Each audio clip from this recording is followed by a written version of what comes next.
Pray for his family to have peace. But hey, you guys, if you want me to share the additional details of what I saw, I could. But the other details are a bit weird, a bit off. But that's all I had to share. I'm gonna get off of here soon. Pretty soon, actually. My legs are hurting. Like I said, like there was one friend that I shared because I asked the Lord about two people, and there was information that was given to me that was pretty personal. That's why I didn't share that for those people. Thank you for sharing. But I wanted to come back and tell you guys, thank you guys for coming and talking with me and fellowshipping with me. And I hope all of you guys stay blessed in the name of the Lord Jesus Christ. Good night, y'all. Good night. That was cool, man. Like, that's the second time I've watched that. And this is the third. About Christina Aguilera until this time. Well, I didn't take any notice of it until this time. And also, can't remember what I was saying. Something about photos. It's funny, man. I haven't got any problems with faggots anymore. I just don't think about sex anymore. Yeah. Let me go back. That song ended. I'll do a video about Deborah Ann Wright, because Deborah Ann Wright was fucking awesome. So, speaking in love and truth.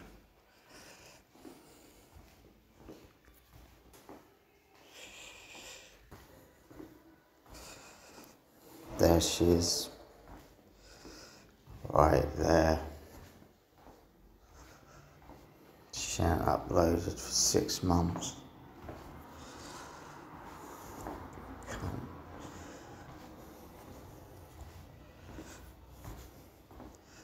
And that was 3 months ago that her last post was 3 months ago, and that's when I commented. I commented on this 222 thing about her dream, and she deleted my comment even though it was so fucking awesome. My comment was so fucking awesome. Look, she deleted my comments. I know she deleted my comments, but these are the comments I left. It doesn't show it's deleted on my end, but it's deleted on her end. So, it says, what's going on with you lukewarm, after she deleted my comments. This says, so total eclipse on the 8th of the 21st of August 2017, then plus 112 11 days, then plus 2,422 days, then 3,633 days later, then 4,844 days later, then 6,550 days later, 55 days later, then 7,266 days later. That's a total of 7 total solar eclipses, 112 days apart. And I made Heaven on Earth on the 12th of the 11th, 12th of November, 2019. I commented here, that's not even me. I thought it was me because it's a blackish, it's a completely black, it's a completely black commenter. I think all my other, well no, I think all my other things were deleted. Like I had a few comments, she deleted them.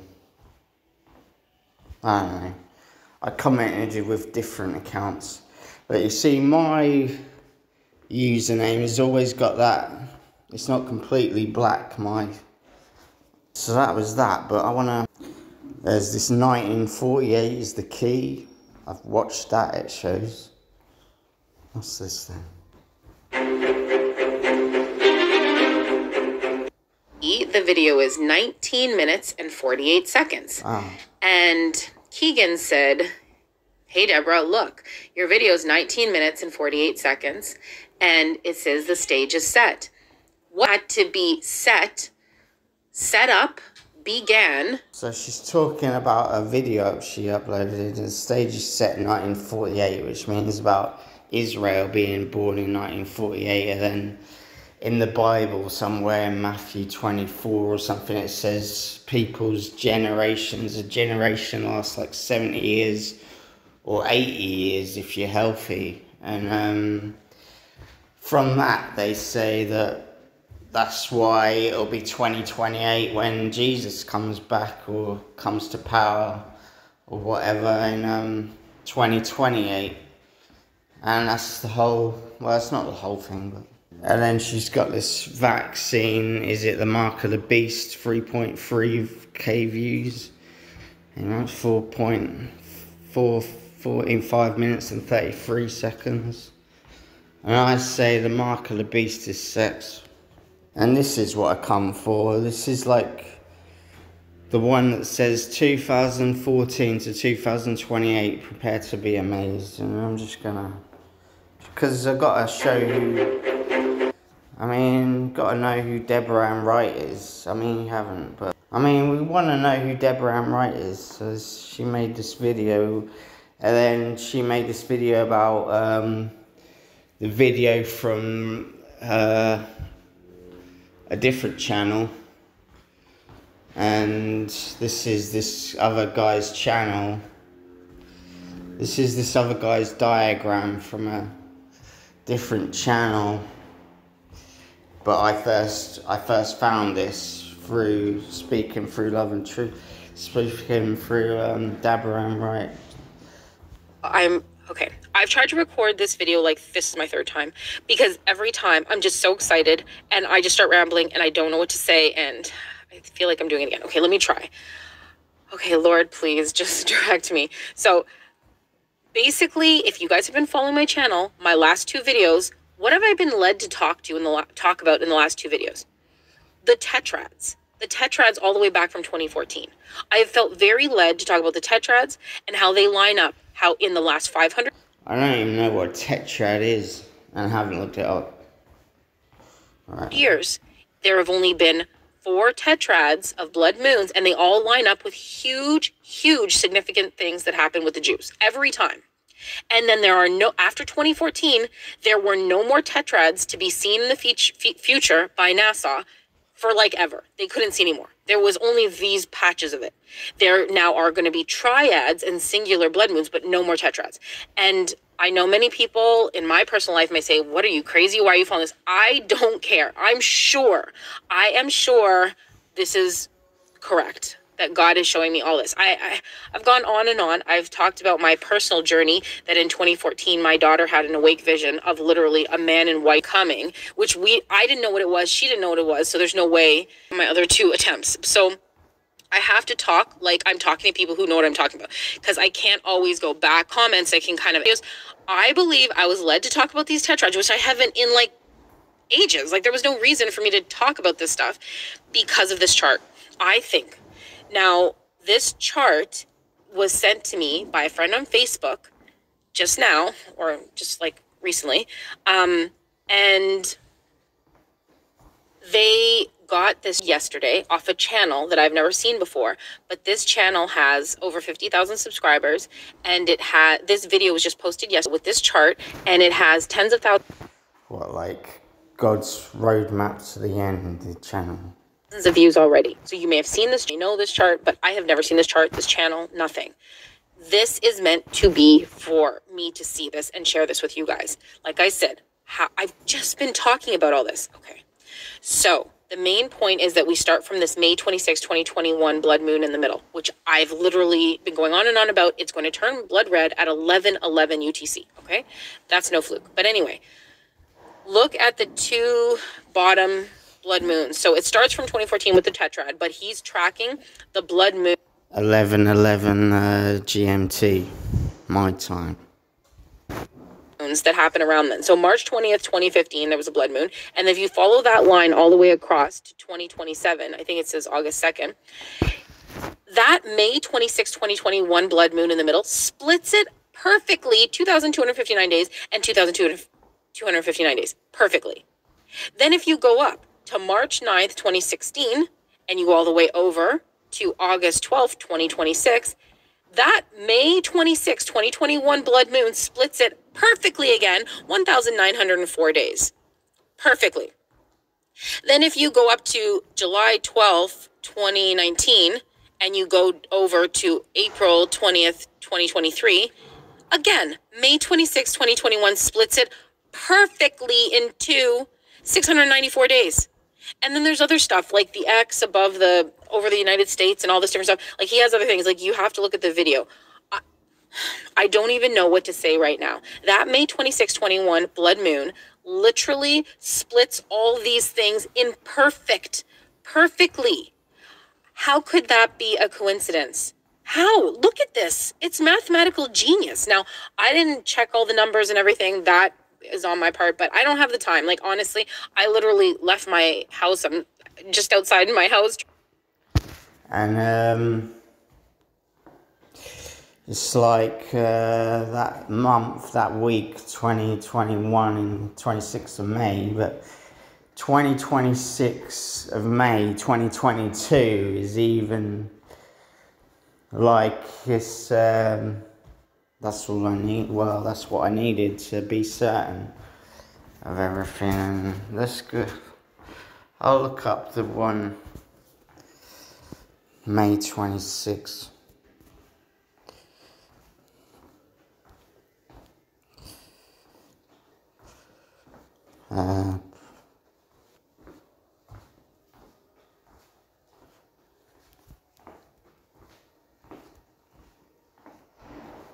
Is exactly across the United States.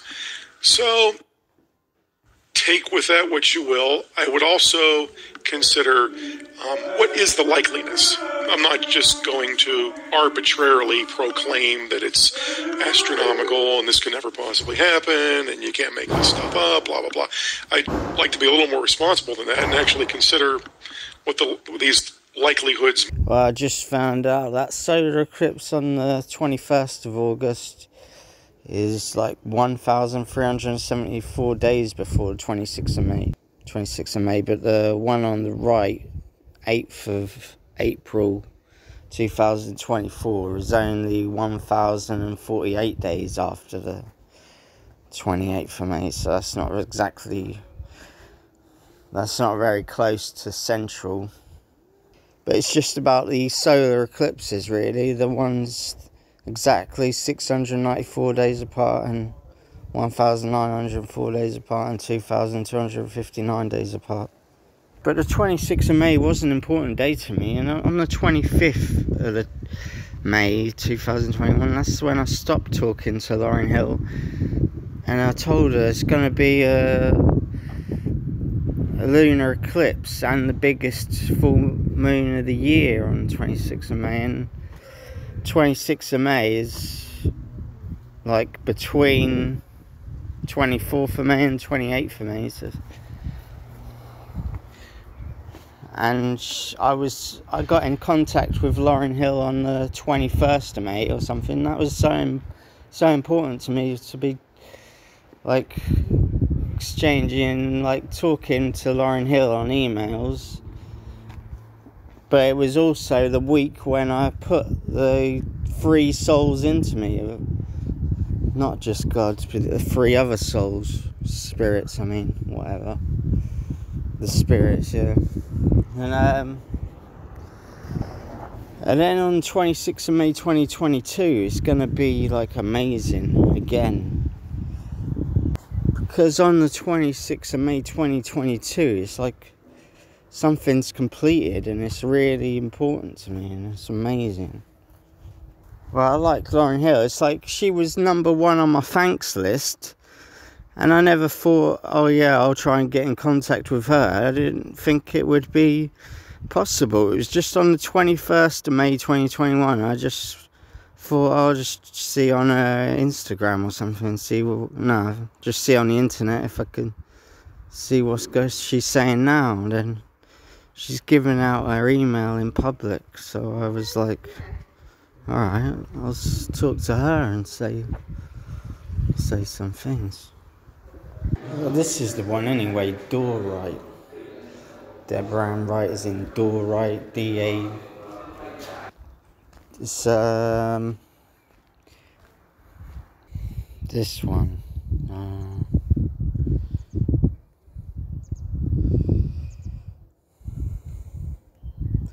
Maybe she didn't do her name in italics, but I can't. I'm on a phone, so I can't really tell. Desktop website and that. This isn't normal.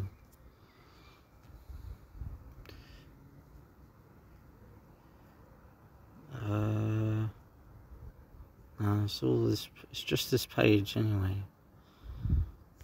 She can't have been born in 94, can she? It says 94.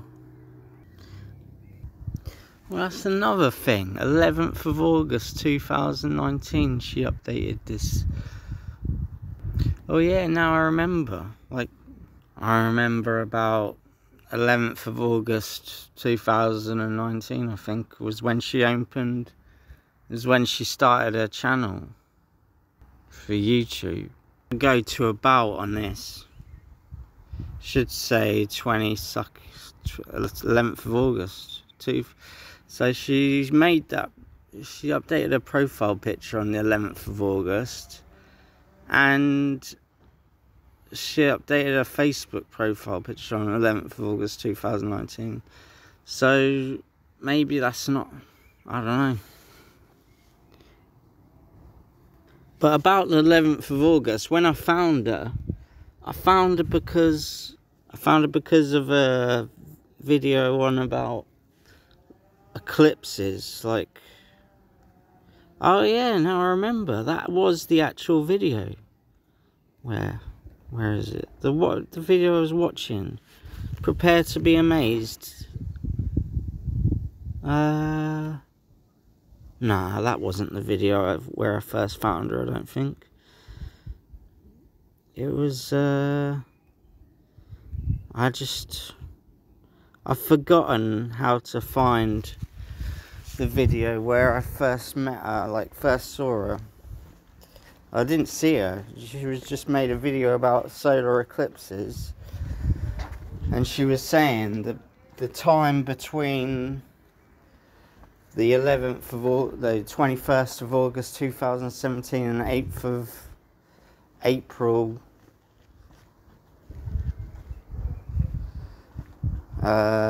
is that right?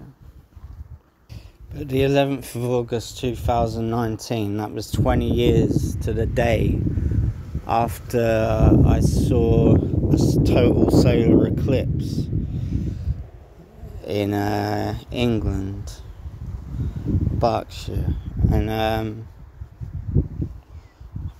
then I found her YouTube page by typing, I can't remember how I found that, but the first video I watched of hers was talking about solar eclipses and saying that there was exactly 1,211 days between one solar eclipse and another, and then another 1,211 days between a different solar, like the next solar eclipse and the other one or something.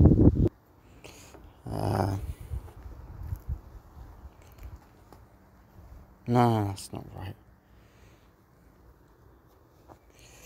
And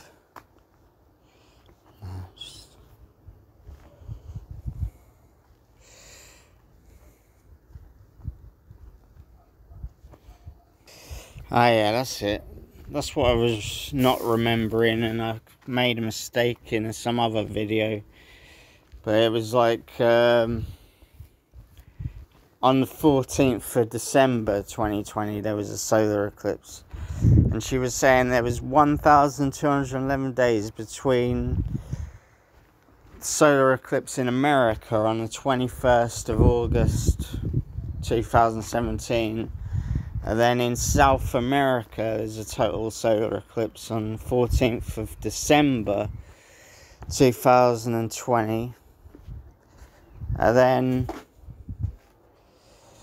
so let me just shit. Oh yeah, so then 1,211 days after December the 20th, 2020 is another solar eclipse, and that's the second.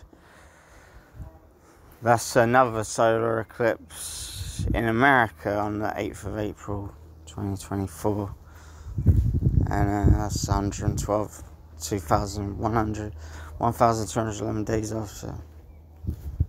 So then if you just keep doing plus 1,000, it's what I found out, that I heard her say those two things, and then on one of her videos, like the first video of hers I watched, and then I thought that was quite amazing, and then after, on the 8th of April 2024, I just thought, well, what's 1,211 days after that?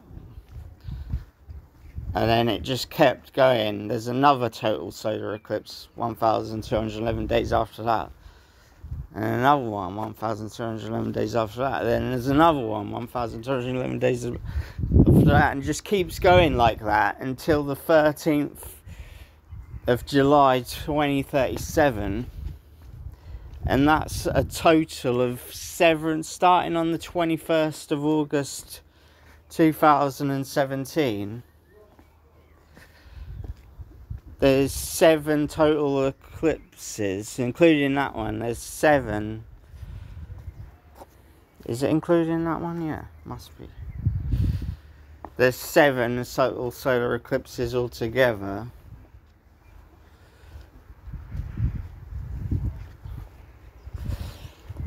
Yeah, so I'll just do this, like, okay, 2nd of August 2027, 25th of November. Oh yeah, and that's another thing, they're always,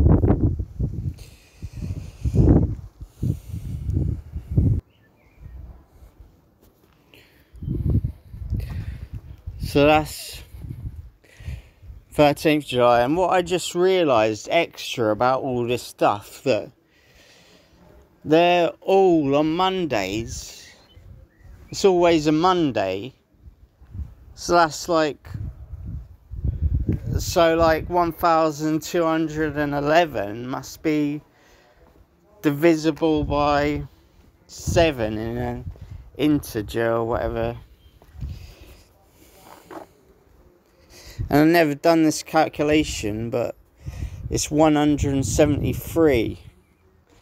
Like 7 times 173 times 7. 7 times 173 is 1,211. And let me just go back. Well, I don't need to go back. I need to go back. So when I was born on a Monday, 28th of May 1984, and I'm done this. Oh, I can't be fucking. And I just 2422, like oh yeah, there's 2,422 days between the solar eclipse on the 21st of August 2017 and the 8th of April 2024. And they're both in America, can be seen in America, and they're the ones that make a cross, like X mark on the USA, somewhere on the east. Can't remember exactly where. don't know. But it's 11:02. I only wrote those things down not long ago. I think I know exactly which date it was for all of those solar eclipses. It was the Monday, the 21st of August 2017, and then it was the 14th of December 2020, and it's the 8th of April 2024, then it's the 2nd of August 2027, then it's the 25th of November 2030, then it's the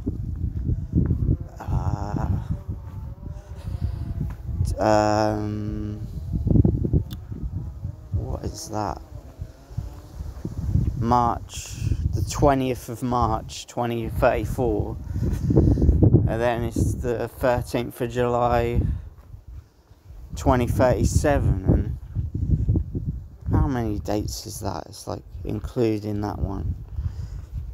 It's for 2017, so that's 1, 2020, that's 2, 2024, that's 3, 2027, that's 4,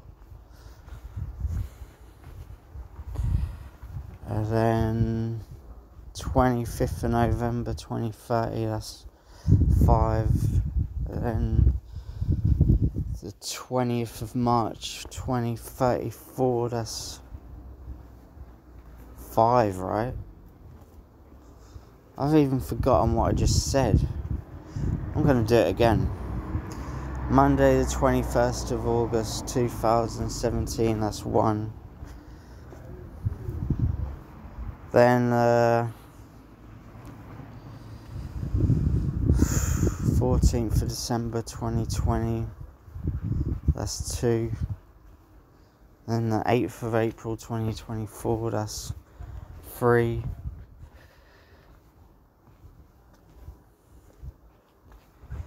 Um, 2027, that's 4. 2030, that's 5. 2034, that's 6. 2037, that's 7. So there's 7 total solar eclipses, all spaced apart by 1,211 days. And so that's one of the main things. 1,200 and what am I even saying now? 1,000. What am I saying? 1,211 days. I mean, the 12th of November.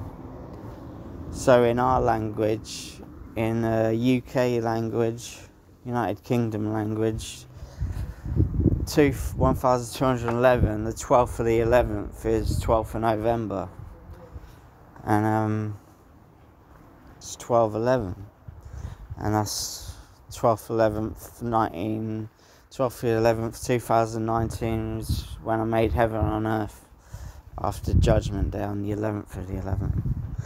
And she was saying, Deborah Ann Wright was saying, and I learnt it from her, that she was saying that 11/11 on the 26th of May, on the 11th of the 11th, 26th of May,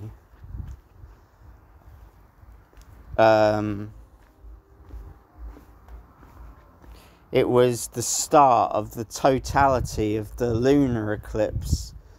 When totality started, the Earth's shadow on the moon started, the complete Earth shadow on the whole of the moon. I mean, the Earth shadow on the whole of the moon started at 11/11 GMT on the 26th of May 2021. So that was an 11/11 thing, like Judgment. And then what am I saying else? That I found her channel, and I looked at her when she joined YouTube, and she joined exactly on the 11th of August 2019, and I just learnt all this stuff about total solar eclipses because of her. And she joined YouTube and started that YouTube channel and updated her Facebook profile picture on the 11th of August 2019. That's 20 years after I saw a total solar eclipse in real life on the 11th of August 1999.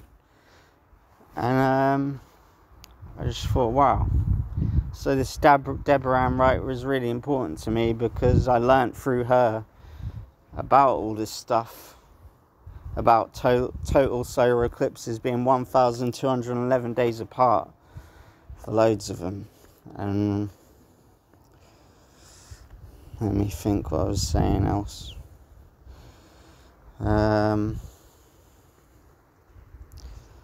sure what I was saying. I'll think about it. Oh yeah, and Deborah Ann Wright, she had this video about...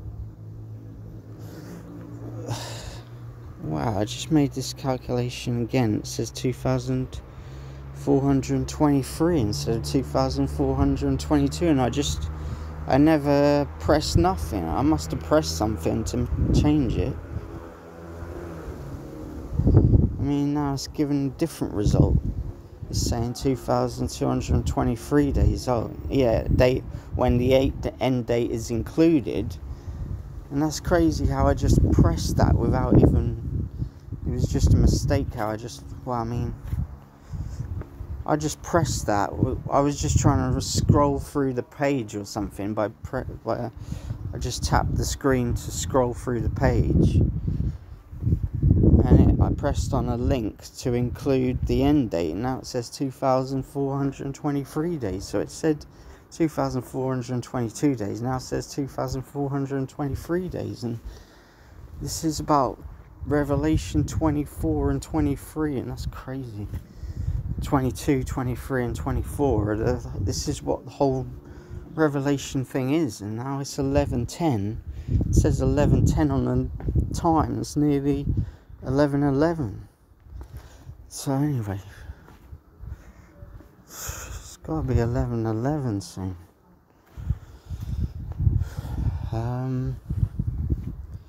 So I'm saying that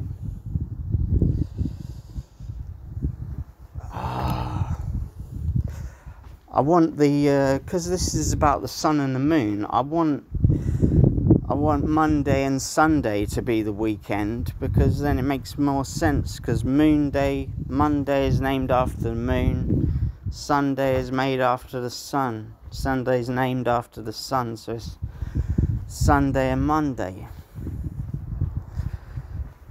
That should be the weekend, because Saturday is about Saturn, and that's not,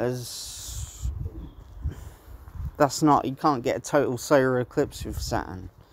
So that's why I want the weekend to be named for Sunday and then Monday. Now it's 11:11. Wow, that's cool, man. What else should I say? This Deborah Ann Wright had a dream. And let's look her up again. Door right. Door right. The right door. And down right. Deborah Ann Wright, door right.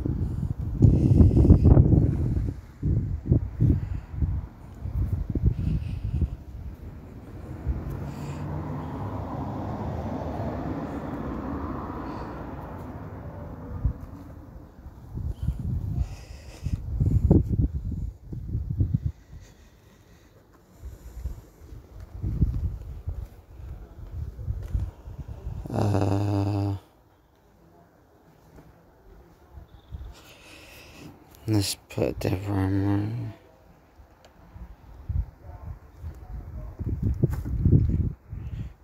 I knew someone called Samantha right in school, and I saw her on the bus to Fakenham College, but I just made out I didn't recognise her. I mean, she recognised me, and I just pretended I didn't recognise her or something, because I was shy.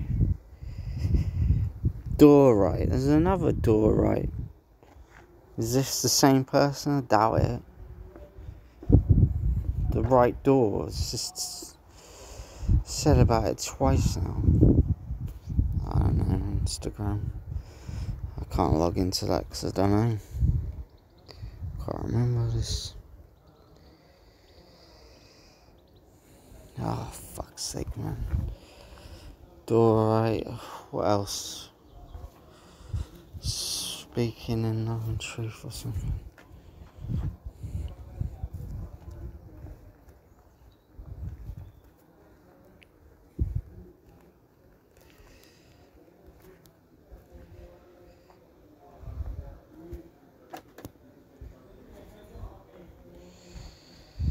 Fuck's sake, man.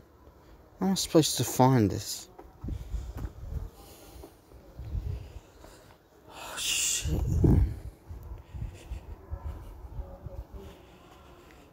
How am I supposed to find her then? Hero. The book called Hero. For fuck's sake, man.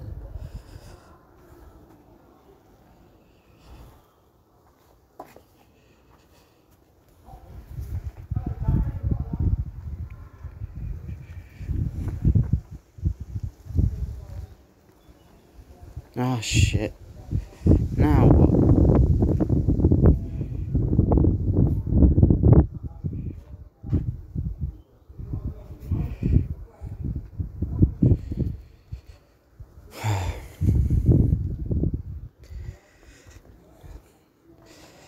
I'm determined to find it.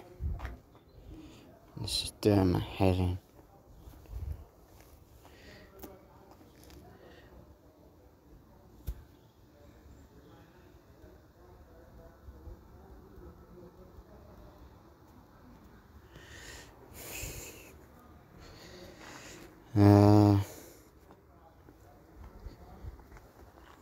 Fuck's sake.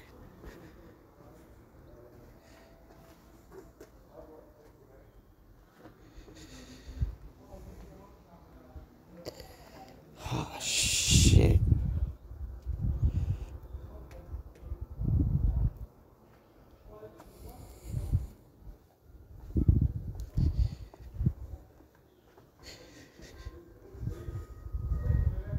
Oh, fuck.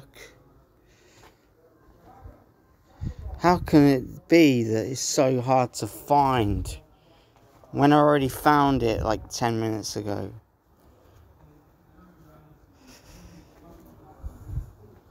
Shit, this is annoying, man.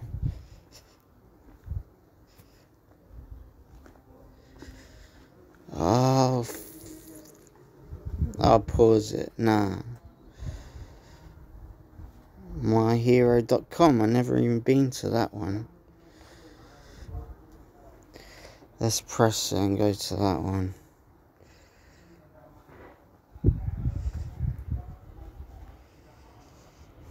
Oh shit.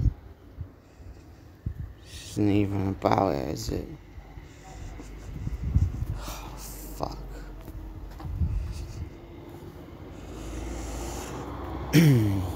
I know what to put in.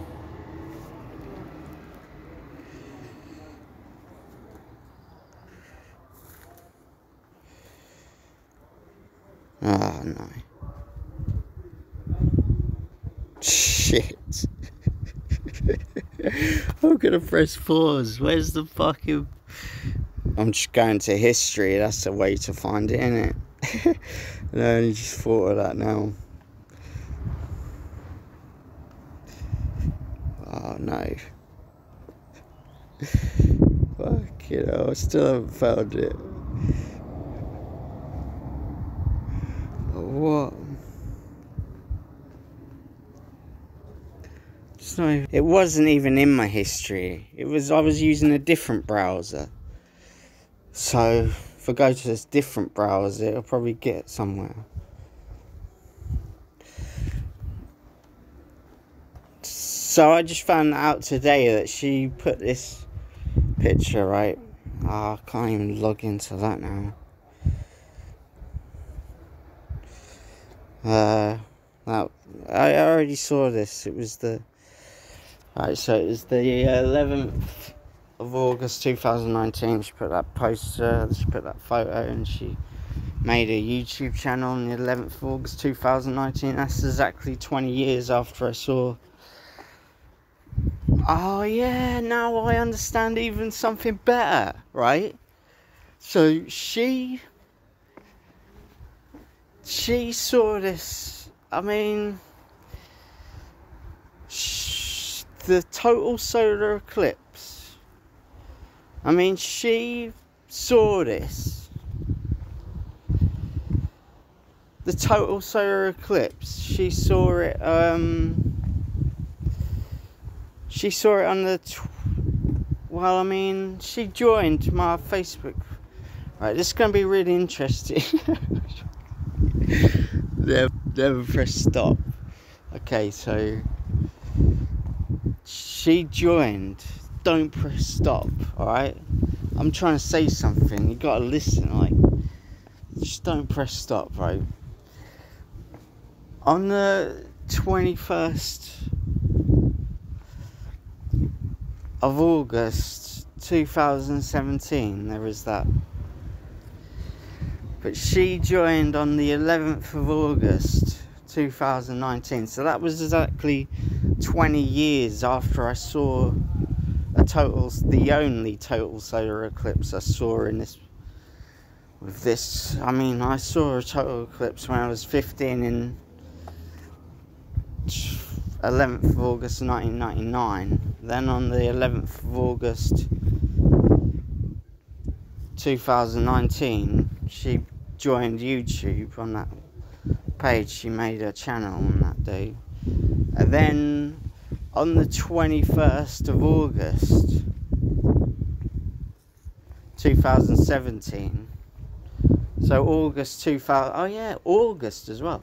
So in August 2017, there was that total solar eclipse that started this. That was the first in the series of 7 total solar eclipses, all spaced 1,211 days apart. And the difference between August... No, it's not August anyway. The difference between 2017, the first one, and 2037, the last one, that's a space of like 20 years. So it's like 2020, like 20 years between my 20 years between me seeing a solar eclipse and then seeing her channel being created. That was like 20 years. Well, it was exactly 20 years to the day. And then there's this other 20 years thing where the first video I saw of hers, she was talking about the space between the 21st of August 2017, then the 14th of December 2020, and the 8th of April 2024, all spaced 1,211 days apart. And it was one... whatever. I mean, the first total solar eclipse on August 17. Bollocks to this.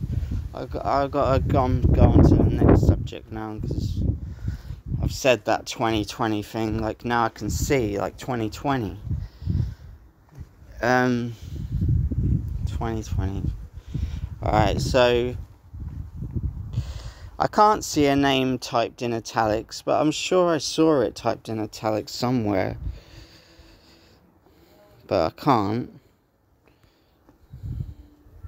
Oh yeah, there.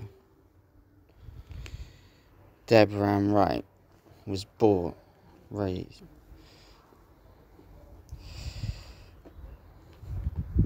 She thanks me for...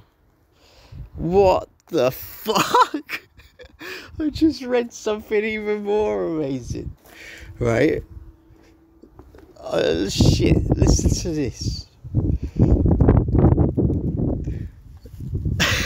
The fuck?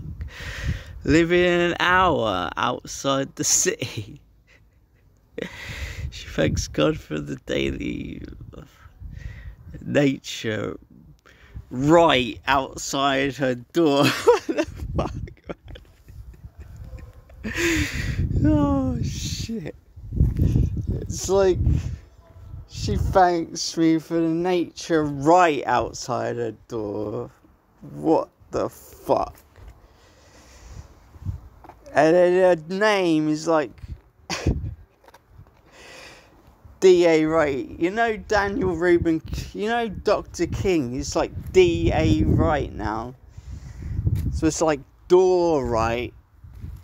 Like her initials are D.A.W. And that spells door. And then it's the next part of her last name is Wright. It's clearly spelt like that. And she had a dream. Let me find that. I'll go to the right page.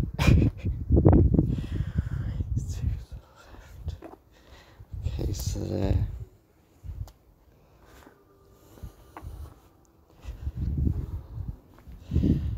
Oh man. Fucking hell.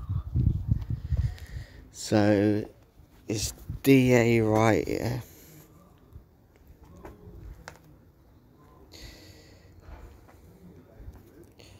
Speaking in love and truth and all that, don't say mine. Okay, so dream. Oh shit, this is it. Look at that, 11333. That's the last. That's her last video. That's the last video she ever made. It was 6 months ago. And the thing about 6 months is, you know, like half a year, it's when the world kind of spins halfway round. And so the sun is on the opposite side, and then the sun's shining on that opposite side. It was like, it's the sun shining on that opposite side, so it's like showing up what we were projecting, and it's being shown back to us. Like, she was projecting this, and now I'm like mirroring it back to her, and it's like, well, it's all of us mirroring it back to what we did 6 months before. It's now illuminating what was 6 months before.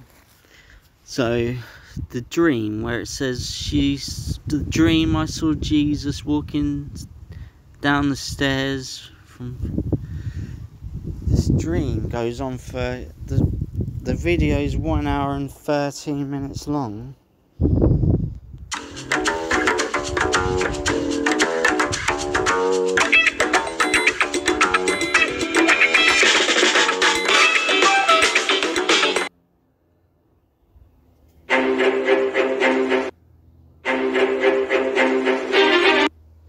Might be saying my work is done. So she might be saying her work is done, and then it's like, this dream she had, it was, she dreamed that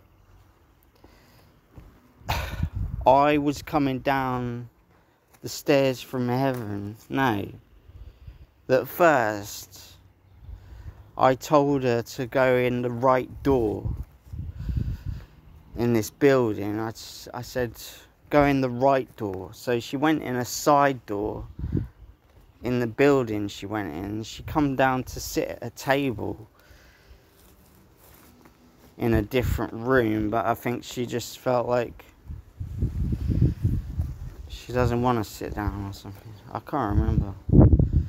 But you just have to listen to this dream, and I suppose I'll put a link in the description. You can just listen to the whole dream. Nah, maybe I should play it. But it goes on for 1 hour and 13 minutes, so I'll just try and find the bit. All the pressure on him. That's why I passed her. It's happened before. I need a moment. She just said something. Yeah, anyway, I don't know. 3:53. You know, obviously no one can know for sure, which was on the fact that... Alright, I've got to play this whole video because not enough people are going to see it unless I play it. Basically, what happened initially was after my last video, which was on La Palma, I was getting a lot of spiritual warfare and stuff like that coming at me. And basically, it made me think something about that video was right. So, I mean, the thing's still going off. You know, you guys know what all the reports or the speculations have been for like over 10 years about if there's a landslide in La Palma, it will cause possibly a mega tsunami that will hit like all over the world, really. So many places. Yeah, anyway, I don't know, you know, obviously no one can know for sure, but my last video, which was on the fact that the word white horse, which is the first seal, the rider of the first seal, it's a synonym. The synonym for white horse is tsunami. So that was pretty amazing. And anyway, you could check that out. But I ended up getting really attacked. Like there was a lot of spiritual warfare because of that video. It was very weird. And even in the comment section, like I rarely ever get any problems in comments anymore because I've just gone through the people. Like I don't really tolerate too much anymore. And it's just because like there's only so much humans can really take. So I listen, and if the person is, you know, trying to give me their point of view and it's different, that's totally fine. But if they're being disrespectful, then, you know, there's only so much I will really take, and it's not very much anymore. Because I've been on YouTube for a while, so you can't just continually take it. So anyway, I just block and delete or whatever. And then somebody in the comments of that last video, they called me a Democrat. They're like, oh, you must be a Democrat because you control everything. And I'm saying, like, I'm Canadian. Like, whatever. It was just like, yeah, I'm a Democrat. Anyway, so whatever. That was just one of the many comments. So I found it very strange that there was so many comments that were like weird. They were off the wall too. It just felt like I had just like, you know, poked the bear or just like woke something up that just got all angry. And then in my personal life, things were really seeming to be just, there was a lot of issues and stuff. I don't know. So basically what happened was I was really frustrated because after the video, I'm like, okay, well, if I'm going to make a video and then everything's just going to go upside down, like it's happened before, I need a moment. And then I had these two dreams, and I thought the dreams might be saying my work is done. I was going to come back and talk to you guys. I would never leave you just hanging, but I was just like, okay, I think my work is done. And I'll explain all of that soon. So basically, that's the backstory of why I haven't posted in a little bit. But there's more to it. So also, I've been kind of going through it with some old friends. I don't know what you would call it. Basically, okay, I'm going to give you a little backstory. Again, this is going to be long. I'm going to give you a backstory of how I became a Christian, and then it's going to lead to all these other things. So I've talked about this probably before, maybe not, maybe a long time ago. I don't even know. So how I became a Christian was I wasn't a Christian growing up. I was like a little heathen kid or whatever. I was really no faith or anything. My mom did say she named me after Deborah in the Bible. So that was like random, but I never went to church or believed anything, or I never prayed or anything like that. So that's me as a kid. And I did like bad things or whatever. I was a nice kid, I guess, but like I did bad things because I didn't think like, I knew they were bad, but it's so funny when you think back when you weren't a Christian. I knew they were bad, but I didn't think I was bad, I guess. I don't know. You know how it is. So it's like, you know, you have to hide things, but at the same time, you don't really think they're wrong. I don't know. But clearly, if you're hiding things from people, then they are wrong. So, and then as a teenager, I did all the teenage stuff. So I'm just painting a picture here, but yeah, so all the bad stuff, anything you can really think of, the bad stuff the teenagers do. So I was like that. I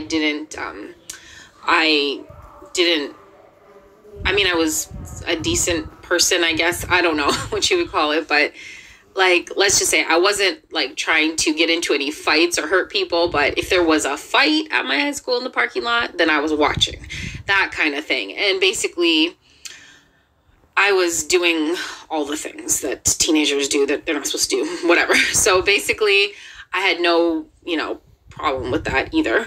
And none of my friends did. Like, you just did all the things. Anyway, so basically, the reason I'm telling you this is because this is how I became a Christian. So one of my closest friends, she would be like considered like, I guess, one of my best friends, very, very close friend.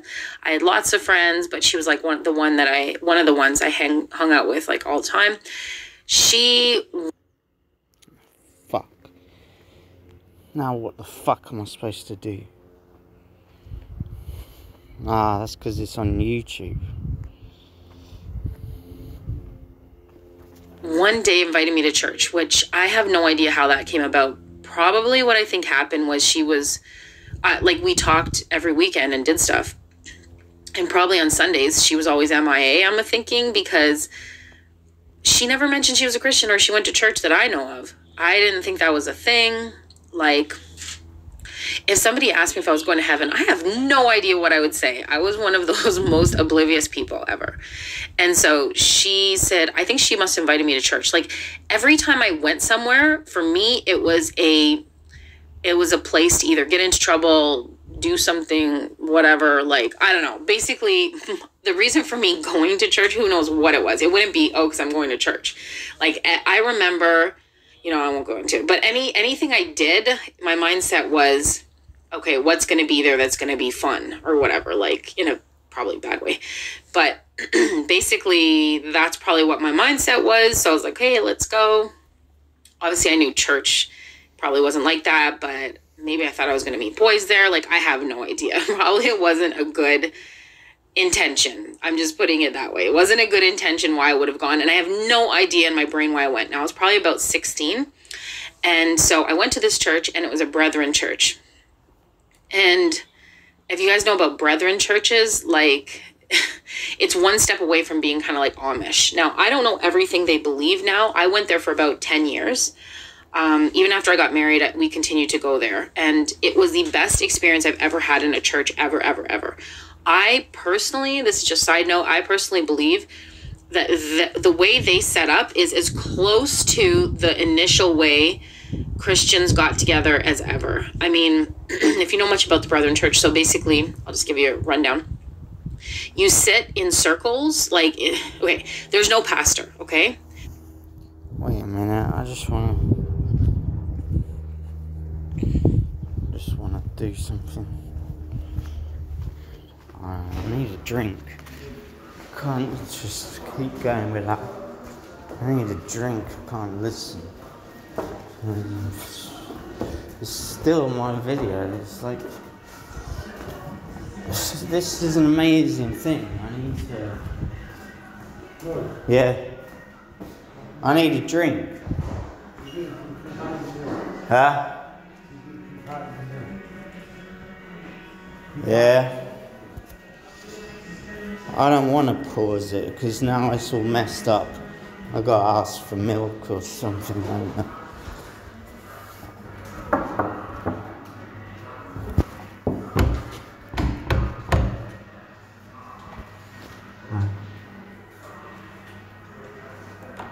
Can I have 2 cartons of oat milk that's over there somewhere?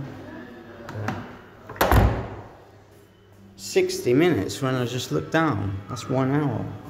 So this is the start of the 2nd hour of this video.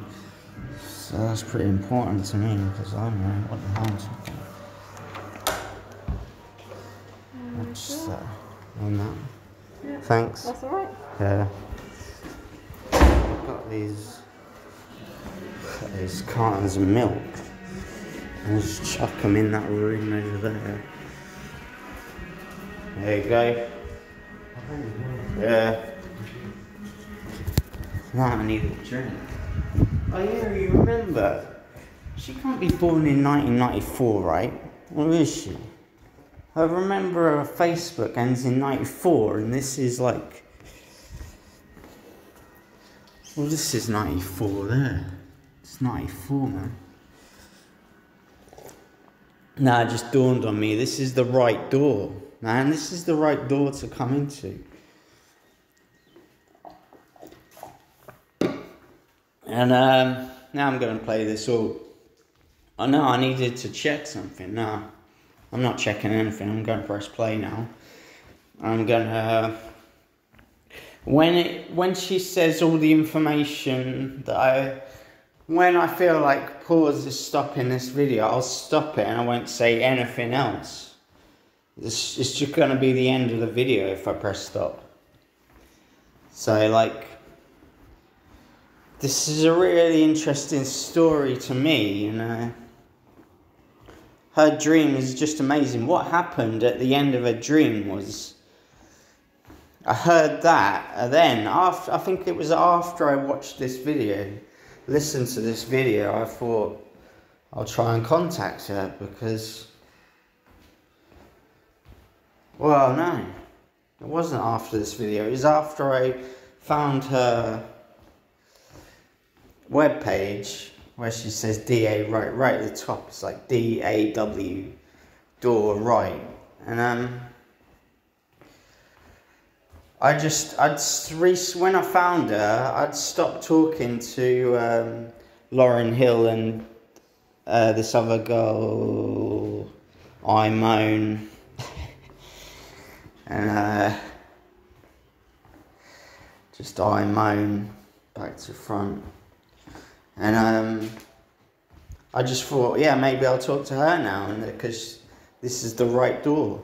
There's no leader, there's no, and it's, to me, it makes way more sense. Like, if you look at who should lead a church, I mean, it goes elders, teachers, pastors, which a word for pastor is shepherds. But elders actually get the most discussion biblically. Like, they have to have one wife, all their children have to follow the Lord, which I'm assuming would be the same for teachers and shepherds. But the thing is, elders have more, like, the Bible talks more about them, which makes me think like elders should really be the main focus. And because they're older, they're elders, older in the faith, and elders led the church. There's no pastor, there's no like head guy. And when you think about it, that makes more sense. Like, the only head guy there ever was like Moses or like David. But if you think of the early church, there's not supposed to be this one guy who's the magic. It just creates a lot of problems, I feel like, when there's just this one person. It doesn't sound biblical. There's no such thing to me that I've seen as the early Christians should have an altar where you go up and everybody stares at the front. I mean, another thing, it creates this weirdness where, you're all going to him, putting all the pressure on him. That's why pastors usually all collapse and either have affairs or steal from the church, or they have a breakdown, or, I mean, sometimes they stay strong, but it was never meant to be this way. To me, it was never meant to be this way. So the Brethren Church, elders lead the church. You sit in these circles, like it's a circle, and then a circle around the circle, a couple circles, and then they'll bring up a Bible topic, a verse, and then everybody will talk about and study, but the women don't speak. They wear head coverings. I came in that church with all these piercings other than in my ear, and I stopped all that. So I started wearing head coverings, not head coverings 24/7, just in prayer, like in the church. And skirts, dresses. I don't know about wearing dresses outside, but definitely in the church you wore only dresses, no pants. And every week you would hang out. Like, you'd either go to somebody's house, or you would go to a restaurant, or you'd have a big, huge food in the basement. Like, it was like for real gathering, like brethren. And I get really concerned with people who become Christians on YouTube because, man, this is nuts. Like, this is your only way to get fellowship. But, you know, it's just so not natural. But, you know, you got to work with what you have. And if you're at a church where there's like this one pastor and it's that typical structure, then, you know, I'm not putting that down. You kind of work with what you have. But God's just, I think, tearing it all down because it was just a mess. Ever since I left that Brethren church, I've never felt the same way. Now, they don't really focus on the gifts of the Spirit. I don't know if they even, what they deal with, like, believe with all that. But if you're sick, the elders will lay hands on you and stuff like that and pray. And that's biblical, but anything past that, like, it was not like that. So when I ventured out and learned about other churches, like Pentecostal and stuff, I always felt 1,000 times more lonely, secluded, not right. After I left that Brethren gathering, just because we moved away, I never felt right again with the assembly. Like, it just never felt right, even in a small church. I mean, it could have just been my experience, but I do believe that was the closest experience to being in a proper Brethren, I guess, like when I say brethren, I mean with your brethren, like with your brothers and sisters, like being able to assemble and like, sorry, I said like so many times. I'm really sorry. Okay. And be able to get to know them. And I don't know, it just felt way better. So that's where I went when I was 16. It was so awesome. And my friend brought me there. And I realized this was the truth. Like, my personality is all or nothing. Okay. Either I'm out of Christianity and I don't believe and I'm out, I'm going to do all my same things, or I'm in and then I'm not doing any of those things anymore. I'm not saying everybody goes like that. And it took me several years to change my ways, like probably at least 2 years. But my friend, it was strange because she did all the stuff I did. Bad stuff. But she went to this church. And I was like, and this is not to put her down, I'm going to explain, the story is going to make sense. It was just, I didn't get it. And now I know different people do different things. So she literally would just go on Sunday and then all the rest of the week, like, we were wild or whatever. She was probably a little less wild than me, but not by that much. So, finally, so right away I got baptized. I was like, this is it. It's over. Like, this is the truth. Like, I got it right away. I got baptized and I was like, this is the truth. So I ran with that. I never looked back. She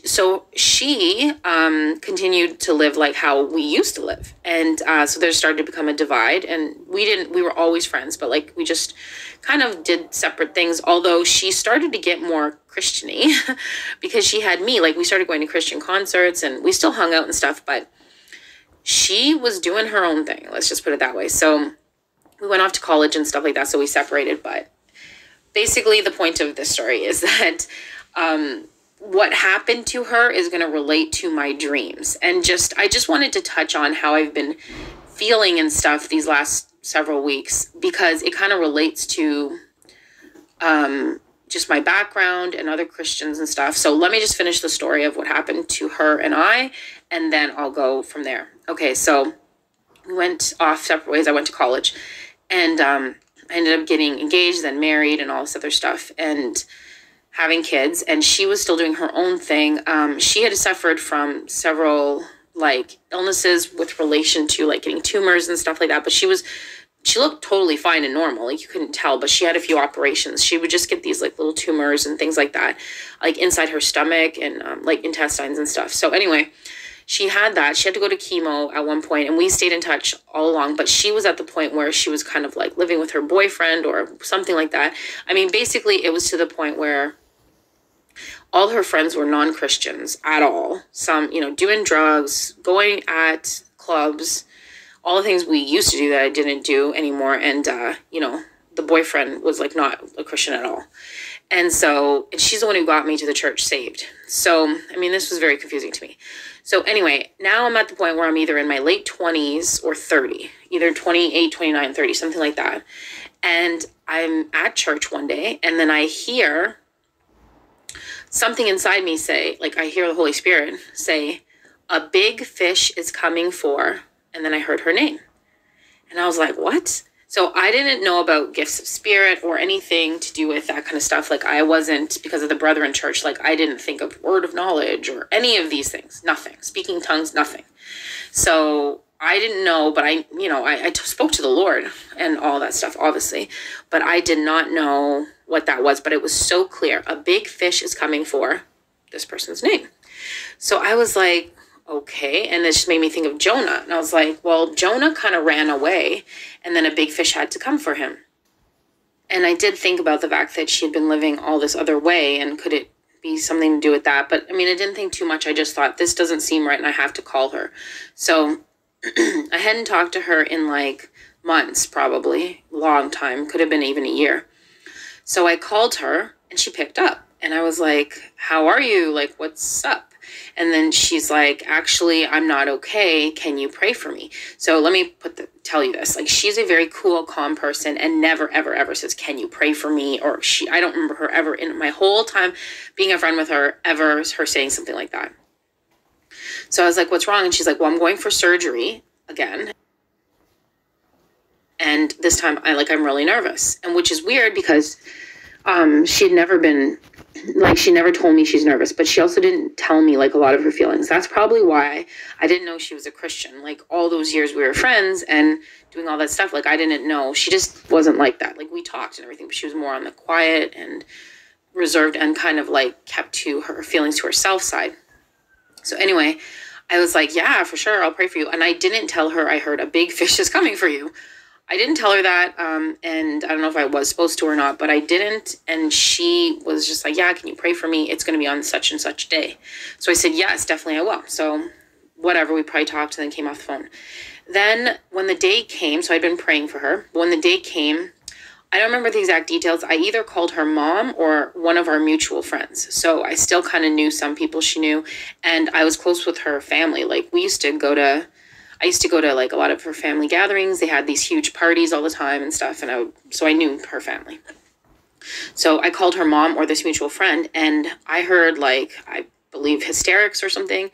Things went very bad. She was in the surgery, and when they opened her up, what's wrong? Just do it. Like, that's how I always talk. I would talk with her, and she'd be like blowing it off with a smile and laughing. And finally one time she said, she didn't feel like she could because of the things she was doing. And I mean, I can't relate, but I know there's a lot of people like that. So I just let it go. Like, I'm not trying to relate to everybody. I don't know what word I can say, like the V word. They gotten those when they were little, and they had a bad reaction, and basically it developed into moderate to severe autism, and it's like changed our whole lives. So we've been dealing with that for 5 years when they started changing. So, I mean, it's been about 7 years, I guess, but the worst part's been maybe 5 to 7 years.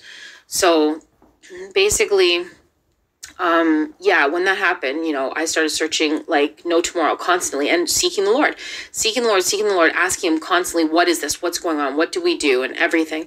I wasn't just seeking. That's the thing. People just ask people, look for answers in the internet, do whatever. Like, you have to ask God questions. Don't like it before you do stuff. Ask God. That's what I've tried to keep saying. Like, before you do stuff, ask God. Just ask him and wait for an answer. But people don't want that because they want to do what they want to do anyway. But some people will ask. So anyway, I really think you should ask. Anyway, what he told me was, only I will release your foot from the snare. So that's the verse that he gave me for the twins. And he said that, so I'll say that again, only I will release your foot from this snare.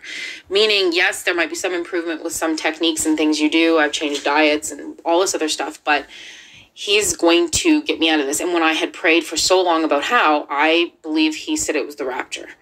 And I didn't even really remember much about the rapture. And also then my daughter started she had a wake vision in her room of, I've described this before, the second coming, literally awake in her room, not sleeping, and she was 6 or 7. And then thing after thing started happening.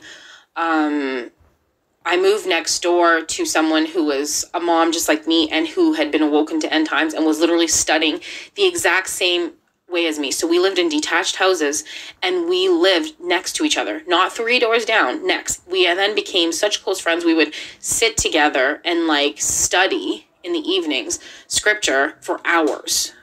We did this for like years. And then I had to move away, but then she moved like 10 minutes from where I am. So we still are able to kind of do that to some extent, to pray with her. And when he woke up, when she woke up, she said, I want my life and my death to represent Christ and people to turn to Christ because I lived just my background and other Christians and stuff. So let me just finish the story of what happened to her and then I'll go from there. Okay, so we went off separate ways. I went to college and I ended up getting engaged, then married and all this other stuff and having kids. And she was still doing her own thing.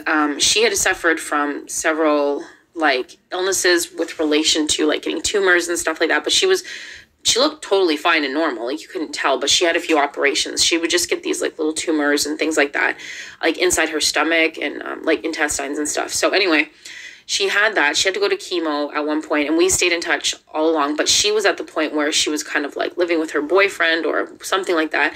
I mean, basically it was to the point where all her friends were non-Christians at all. Some, doing drugs, going at clubs, all the things we used to do that I didn't do anymore. And, the boyfriend was like not a Christian at all. And she's the one who got me to the church saved. So, I mean, this was very confusing to me. So anyway, now I'm at the point where I'm either in my late 20s or 30, either 28, 29, 30, something like that. And I'm at church one day and then I hear something inside me say, like I hear the Holy Spirit say, a big fish is coming for, and then I heard her name. And I was like, what? So I didn't know about gifts of spirit or anything to do with that kind of stuff. Like I wasn't, because of the Brethren Church, like I didn't think of word of knowledge or any of these things, nothing. Speaking tongues, nothing. So I didn't know, but I spoke to the Lord and all that stuff, obviously, but I did not know what that was, but it was so clear. A big fish is coming for this person's name. So I was like, okay. And this just made me think of Jonah. And I was like, well, Jonah kind of ran away and then a big fish had to come for him. And I did think about the fact that she had been living all this other way and could it be something to do with that? But I mean, I didn't think too much. I just thought this doesn't seem right and I have to call her. So I hadn't talked to her in like months, probably long time, could have been even a year. So I called her and she picked up and I was like, how are you? Like, what's up? And then she's like, actually, I'm not okay. Can you pray for me? So let me tell you this. Like, she's a very cool, calm person and never, ever, ever says, can you pray for me? Or I don't remember her ever in my whole time being a friend with her, ever her saying something like that. So I was like, what's wrong? And she's like, well, I'm going for surgery again. And this time I'm really nervous. And which is weird because she had never been, like, she never told me she's nervous, but she also didn't tell me like a lot of her feelings. That's probably why I didn't know she was a Christian. Like all those years we were friends and doing all that stuff. Like I didn't know. She just wasn't like that. Like we talked and everything, but she was more on the quiet and reserved and kind of like kept to her feelings to herself side. So anyway, I was like, yeah, for sure. I'll pray for you. And I didn't tell her I heard a big fish is coming for you.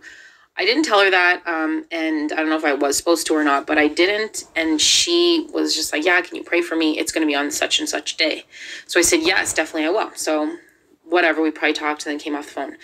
Then when the day came, so I'd been praying for her, but when the day came, I don't remember the exact details. I either called her mom or one of our mutual friends. So I still kind of knew some people she knew, and I was close with her family. Like I used to go to like a lot of her family gatherings. They had these huge parties all the time and stuff. And so I knew her family. So I called her mom or this mutual friend and I heard like, I believe hysterics or something. Things went very bad. She was in the surgery and when they opened her up, they said she was completely filled with cancer. Now I might've told this story before, so some of you might know this, but anyway, I'll just repeat it. But she was completely, filled with cancer. And they just closed her and said she was going to pass away. Like literally. So she was supposed to have a small tumor removed. And we were either like late 20s or 30. And I was on my last kids. I was pregnant with like twins at that time and I already had other kids. So, and she had no kids and she really wanted to get married, but her boyfriend always put it off. And it was just a whole sad story. So anyway, but she looked totally fine and healthy. You would never think anything was wrong with her. But yeah, it was that bad. And I just remember he said, a big fish is coming for, blah, blah, blah. And she literally was passing away. That, like it was a couple days later. I'm saying this calmly, but it was a nightmare. Anyway, so I run to the hospital and I'm there several times. Like I come many days. Everybody's there, all this family and everything. And Apparently her boyfriend proposed to her even though she was like unconscious. I mean, it was just with a ring and everything, like the things she wanted so much. It was just a mess. And then what happened? Oh yeah, then they woke her out of unconsciousness. They like made her unconscious and they made her not unconscious, and they wanted her to sign paperwork to say she can pass away and they can take her off life support. I mean, it was a nightmare, and she panicked and freaked out. She didn't even know she was passing away. I mean, this whole thing is a nightmare. Anyway, so they then put her back to sleep, and then at some point, I don't know when, so this whole thing lasted only a few days. They woke her up, and there was like some pastor or somebody there, a Christian man. He might have been a pastor. I don't know who he was, but I remember he spoke at the funeral. And he said when he went to pray with her and when she woke up, she said, I want my life and my death to represent Christ and people to turn to Christ because I lived. Like, she was like a different person. And she was just basically completely, like, it sounded like repentant and just like back to Christ and just everything about Christ. So she passed away like that. So definitely whatever happened with her, like how she was before, like she came back to God and was like, somehow my life has to be, for Christ, like a representative of Christ, and people have to be saved because I lived. And he said this at the funeral, and I think it did affect some people. So anyway, I then heard after the funeral that her eyes are open now and she can see. She sees clearly now or something like that. All I know is I heard something again. And this wasn't something I was familiar with, hearing something like this. So she sees clearly now. All I know is I got the vibe she's in heaven. Like, it was like pure, like, because I was a little nervous. I mean, I don't know where she stood. Oh, and during that time, I forgot to say, during the time, at some point, she decided to get baptized. So I ran and got baptized immediately. She held it off for years and years and years. And I used to always bug her, like, why aren't you doing this? Why aren't you doing this? And she would, like, shrug it off. I'm the type of person that I like just an open book. Like, there's no wondering about me. But she was more like more private and stuff like that. Even with me, who we were together for like so many years. And I would just be like, what's wrong with you? Why are you doing this? What's wrong? Just do it. Like, that's how I always talk. I would talk with her, and she'd be like blowing it off with a smile and laughing. And finally, one time she said, she didn't feel like she could because of the things she was doing. And I mean, I can't relate, but I know there's a lot of people like that. So I just let it go. Like, I'm not trying to relate to everybody. I'm not trying to judge anyone. And I'm not trying to relate to anyone because I'm not trying to say they have to be like me. It's my personality. Like, I was in or out. If I was going to be out, then I was going to be out. And I already lived a long time out, so I was in. And anyway, so basically she got in at the end. So she did get baptized. But anyway, it was a nightmare. But then it turned into, I knew she was in heaven. So, like, I knew she was fine. And I was dealing with a lot of mess on this earth. So I was like, I know she's fine. So, okay, where does that all go? Okay, that's going to relate to my 2 dreams that I'm going to share next. So, like I said, this is going to be long. But before I share the 2 dreams, I just wanted to mention about the struggle I've been going through. So, basically, I just wanted to paint a picture to show you how long, like, I've been a Christian, how I've, like, really been staying the course. I just felt no need to leave, and I just kept getting closer and closer with him, with the Lord. And I've built a lot of relationships along the way with Christian friends. And again, I'm talking about church. And after the Brethren Church, I met a lot of people that weren't in a Brethren Church. And I just feel like, I just feel like this structure is the structure where you have this one guy who's on top, and then everybody sits in pews staring at him, and then you just go home.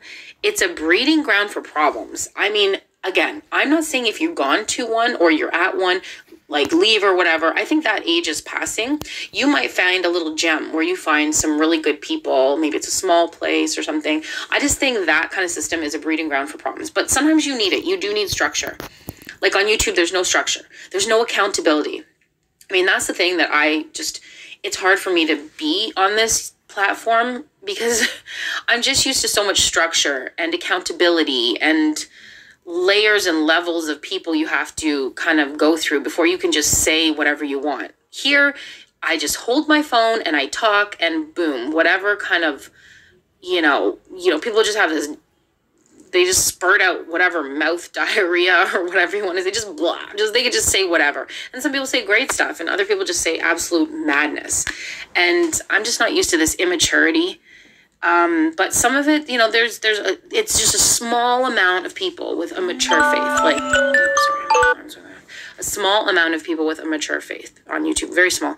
And I get concerned for baby Christians. I really do.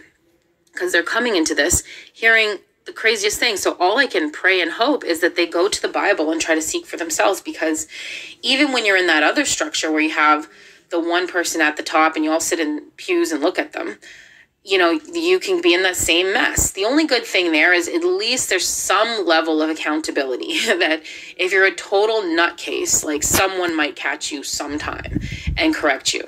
That's the only thing. So, but that's not always the case, and a lot of them are sold out to who knows what elite kind of crazy stuff now. So God will fix it all. He'll fix it all. But that brethren situation was like the most purest, best thing that I've ever experienced, and I was able to socialize and actually, like, you don't just stare at someone at the front and then walk home. Like you get to know people and you go to their house and I don't know, it's like brethren, like it really is like your brethren. So, anyway, I won't go on about that. But along the way, I made all these friends. And what's happened is, since about 4 or 5 years ago, and I woke up to end times because my children had got a, childhood, I don't know what word I can say, like the V word. They gotten those when they were little, and they had a bad reaction, and basically it developed into moderate to severe autism, and it's like changed our whole lives. So we've been dealing with that for 5 years when they started changing. So, it's been about 7 years, I guess, but the worst part's been maybe 5 to 7 years. So basically, when that happened, I started searching like no tomorrow constantly and seeking the Lord, asking him constantly, what is this? What's going on? What do we do? And everything. I wasn't just seeking. That's the thing. People just ask people, look for answers in the internet, do whatever. Like, you have to ask God questions. Don't before you do stuff, ask God. That's what I've tried to keep saying. Like, before you do stuff, ask God. Just ask him and wait for an answer. People don't want that because they want to do what they want to do anyway. But some people will ask. So anyway, I really think you should ask. Anyway, what he told me was, only I will release your foot from the snare. So that's the verse that he gave me for the twins. And he said that, so I'll say that again, only I will release your foot from this snare. Meaning, yes, there might be some improvement with some techniques and things you do. I've changed diets and all this other stuff, but he's going to get me out of this. And when I had prayed for so long about how, I believe he said it was the rapture.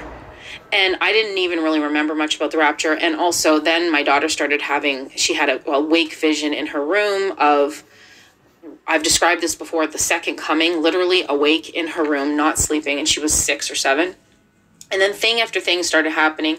I moved next door to someone who was a mom just like me and who had been awoken to end times and was literally studying the exact same way as me. So we lived in detached houses and we lived next to each other, not 3 doors down, next. We then became such close friends. We would sit together and study in the evenings scripture for hours. We did this for years.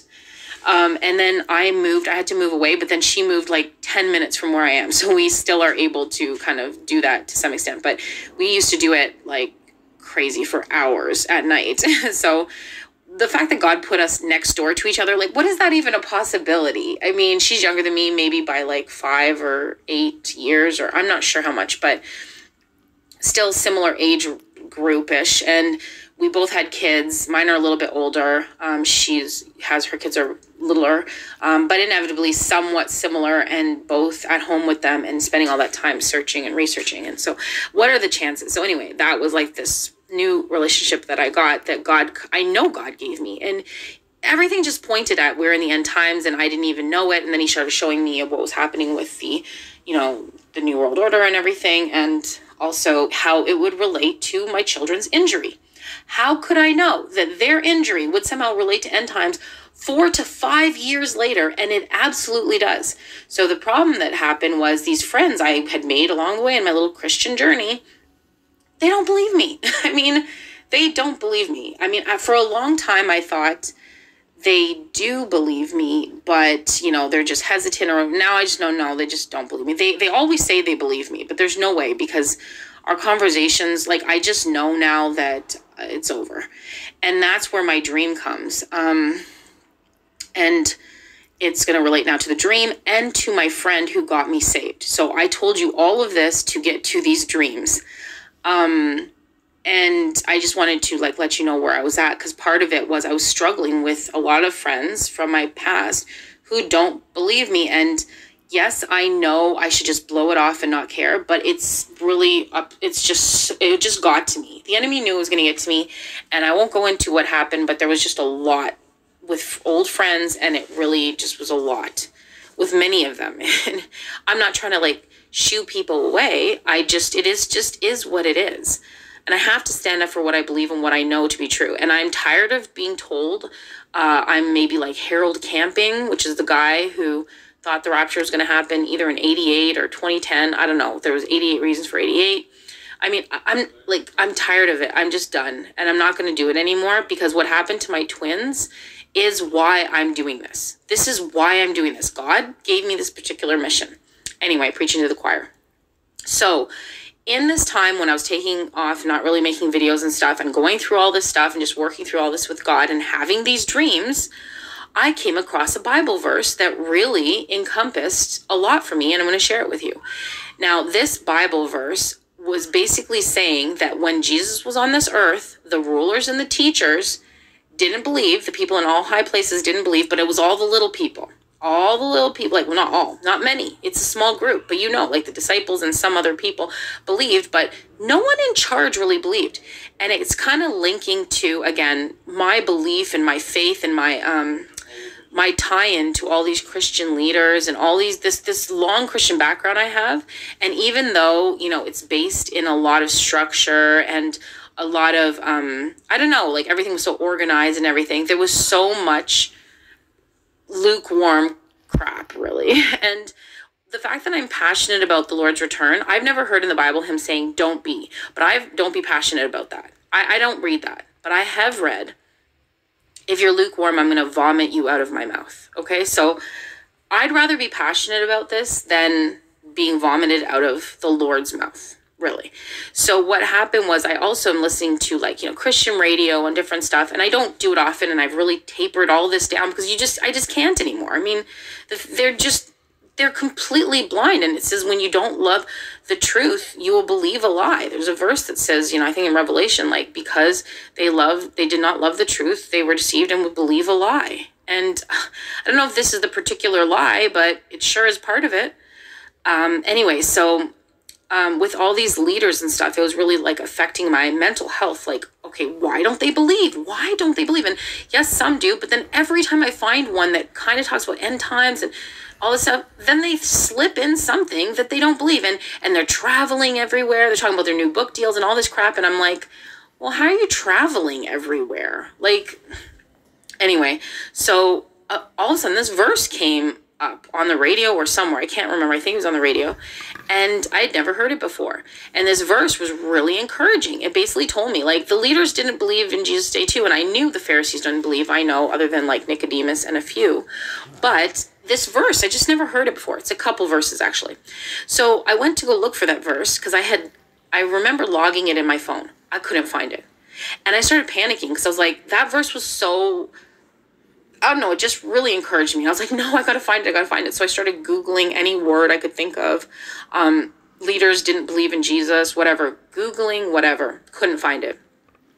I was to the point where I'm like, I'm gonna have to go through every book in the New Testament, or all the Gospels at least, because I thought it must be in a Gospel, Matthew, Mark, Luke, or John. And I was like, I'm gonna have to go through this and try to find this verse. And so I was just really upset because I'm like, how am I going to find it? I just really want to find it. It was just personal to me, and it really was going to help me. So then one night, a couple nights ago, I thought, you know, I'm going to ask God again. I've asked him to help me find the verse, but I'm going to say this because I had these really impactful dreams, and I wasn't going to share them because I thought the dreams were about telling me I was done working. I honestly did. I thought the dreams were saying I don't have to do not sharing the gospel, but like YouTube and stuff like that. But it wasn't that. It was, I'm finished working, but not YouTube. So, and again, I was going to talk to you guys and everything. I wouldn't leave you hanging. I was just dealing with this. So anyway, and a lot of drama with, like I said, these friends. So basically, I said, Lord, if you want me to share these dreams with YouTube, can you please present me with this verse? Now, it would literally be a needle in a haystack. So it was night. I think it was like 11 or after midnight. I opened my cell phone and I thought I'll just go to one of the Gospels. And I just opened right to John. I think I was thinking, it's got to be in a gospel because I remember it related to Pharisees. So I just opened to the Gospels and I opened to John. And where I opened to John, it was on chapter 7, and it literally was the verse. I'm not joking. So I was lying there. I said, if you want me to share these dreams, please give me the verse. I've been searching for days. I opened to the verse. So I'm going to read it to you. Yeah. Okay, so it's John chapter 7. It starts in verse 25, and then there's a few other verses. So it says, a division among the people. Then said some of them of Jerusalem, is not this he who they seek to kill? But lo, he speaketh boldly, and they say nothing unto him. Do the rulers know indeed that this is the very Christ? So the people are murmuring, and they're saying, wait, do the rulers know that this is the Christ? So the people are wondering about the rulers. Like, if the rulers believe this is the Christ, then it must be. But if they don't, it must not be. Now let me move on to verse 47. The Pharisees' unbelief. Then answered them the Pharisees.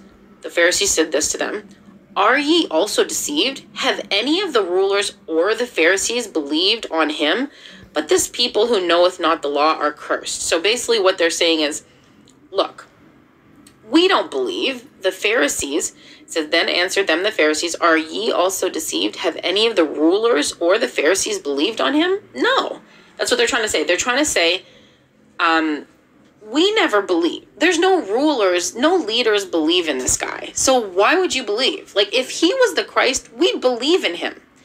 And that just hit me so strongly because it was like I was really getting frustrated with all the leaders and all the people who are in power and, in the front. And they don't believe. They don't believe we're in the end times. Everybody says we're in the end times because inevitably after Jesus rose from, that started the end times. So it's just it's frustrating for me because I only started this because of my twins' injury, it feels like it's kind of like a kick in the face, like kind of like a slap in the face or whatever to what they've been through. That's how I feel. And I will never, ever, ever allow anybody to do that. I'm not going to allow anybody to downplay that. And so if God said we're in end times because that's what happened to them, and it's literally coming to pass. It's literally coming to pass, as I said 4 to 5 years ago. Like, it's gotten to the point where these people and friends of mine, where I live, I'm Canadian, we can't take them to the zoo, our kids. We can't go swimming. We can't go into a restaurant. Unless you're V-word. So what do you think is going on? Anyway, regardless, that helped me with the leaders. This verse was really precious. It was like, whoa, when Jesus was on earth, the same thing happened where they were like, look, the leaders don't believe. And the same thing is happening now. The leaders don't believe. So it's almost at the point where don't even bother looking for any leader to be awake. There might be one needle in a haystack, I'm sure there's a few, but I would say almost no leaders are awake. I was listening to one guy on the radio making fun of, or I don't know where I heard him, maybe it was YouTube or the radio, making fun of Jack Van Impe, okay, for talking about thinking something was going to happen in 2010 or 2000 or something. I don't know. The point is, they were I'm like, why are you making fun of him? He had passion, okay? I don't know much about him, but I kind of do. He had passion. The Lord is more mad when you are lukewarm. That makes him way more angry, way more mad. Be really more scared. I'm not saying you should go fool people and just tell people go quit your job and sell your house and live on your lawn and look up at the sky and wait for, the rapture that very moment. No one said that. That's dumb. But what is worse and not dumb, but just just wicked. And basically what Jesus said he hates is lukewarm. And I go back to say, none of the leaders believed then, so don't expect any of the leaders to believe now. So this whole roundabout story, I said it was going to be long. Story time. This whole roundabout story brings us to the dreams, and it's going to all tie in with the dreams. Okay, so I had a long dream and a short dream. I'm going to tell, or longer. I'm going to tell you the longer dream, and I'll give you the, I don't know if I'm going to give you the interpretation or tell you the shorter one, and then give you the interpretation maybe at the end, something like that. So anyway, the longer dream is this. I was sitting on a bus, and I was on a bus that was the kind of bus I used to take home from work when I was in college. So I still lived at home with my home family, my mom and my sister, and my brother. And basically, I was on this bus, and that I used to take home from work. And so I'm on this bus, and there's all these women on the bus, all these women, and they're all talking to me. Like, they all want to be my friend, which the funny thing is, this is what was happening to me, like in real life. But I didn't know all of them, but I knew one of them. And one of them would be considered, I hate to say it, but like similar to this lukewarm mentality. This person says they don't really hear God's voice. They don't hear the Holy Spirit talking to them. They've said comments like this, but that's not the only thing. Like, it's their lifestyle is they do not, like, they're very churchy. Yes, they go to church. They really go to church. And they're always serving in ministries and stuff like that. But that's where it ends. Okay. So anyway, I mean, they obviously believe the basic gospel, but if it was like, if you said, okay, you have to make this sacrifice because God's asking you to make this sacrifice in your life, they wouldn't do it because they'd be afraid. It's really based around fear. And that's a long story. But this person was on the bus next to me, and she was actually sitting whispering in my ear constantly, talking to me. And then there was all these other women chatting and talking to me. It's like I knew everybody on the bus, but they were all women talking to me. And then I noticed they were like falling asleep or something like that. Then one woman was so asleep, she fell on top of me. She fell on top of me, and it felt like dead weight. I felt like this was real. Like, I thought this was a real dream. Like, this really was happening. I was on this bus. Because the dead weight of this woman, and I remember thinking, I think this woman has passed away.